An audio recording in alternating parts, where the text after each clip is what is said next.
চলে আসবো। ভদ্রভাবে থাকবে, ঠিক আছে? বাবাকে জ্বালাবে না, খাওয়া দাওয়াটা ঠিক মতো করবে, ঠিক আছে? রানীর তো আজ সকাল থেকেই মন খারাপ। আমার ব্যাগ গোছানো রেডি হওয়া দেখে ও তো বুঝেই গেছে যে দিদি আজ আমায় ছেড়ে কেটে পড়বে। তো ওকে একটু বুঝিয়ে টুঝিয়ে আদর টাদর করে তারপর বাবার কাছে রেখে এলাম, না হলে তো বেরোতেই দিচ্ছিল না। আজকের গন্তব্যস্থল শ্বশুরবাড়ি, মানে কান্দি। ওই 8টা পৌনে 8টা নাগাদ বেরিয়ে পড়েছিলাম। কাল তো বৃষ্টি হয়েছে, এদিকে সকাল থেকেই রোদ। তবে আজকের ওয়েদারটা মোটামুটি ভালোই আছে। রানীকে বাবাকে টাটা করে তারপর গেলাম প্রথমে পাড়ার মিষ্টির দোকানে। অত সকালে সেরকম মিষ্টি কিছু ছিল না, তো রাজুদা বলল ফ্রেশ পান্তুয়া রসগোল্লা আছে, ওইটাই নিয়ে যাও। তো তাই নিলাম। তারপর আমরা রওনা দিয়ে দিলাম। আমার বাড়ি থেকে শ্বশুরবাড়ি মোটামুটি ধরো ওই 37-38 কিলোমিটার হবে। ভালোই লাগে, বেশ একটা ছোটো মতন ট্রিপ হয়ে যায়।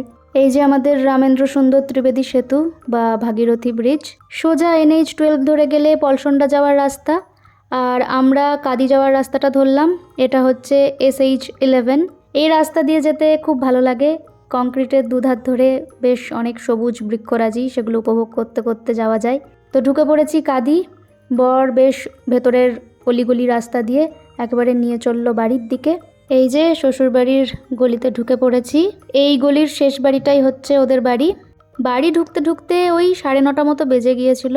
আমি থাকলে ও একটু আস্তেই গাড়ি চালাই, নাহলে আরেকটু আগেই পৌঁছে যেতাম। এই যে আমাদের আদিবাবু, অনেক দিন পর পর দেখে তো প্রথম প্রথম একটু লজ্জা পায়, তারপর আবার লজ্জা টজ্জা সব কেটে যায়। ও তো ঢুকেই আদিকে বলল ব্যাটটা নিয়ে এসো। দুজন মিলে ব্যাস শুরু হয়ে গেল ব্যাট বল পেটাতে।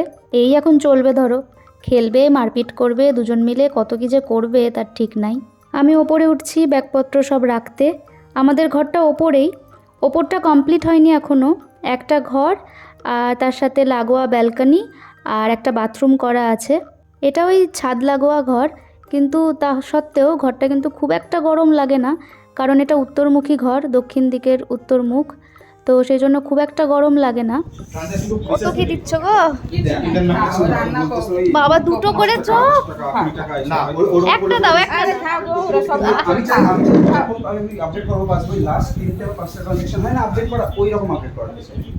কাদিতে আসলে 3টে জিনিস তো মাস্ট খেতেই হবে। একটা হচ্ছে কাদির আলুর চপ, সত্যি ওরকম চপ কোথাও পাই না।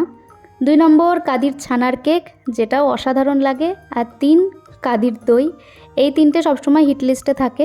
এদিকে পাপাও খেয়ে দিয়ে রেডি, অফিস যাবে এখন, মানে ব্যাংকে যাবে। তো বেরোনোর আগে একটু তাড়াহুড়ো চলছে।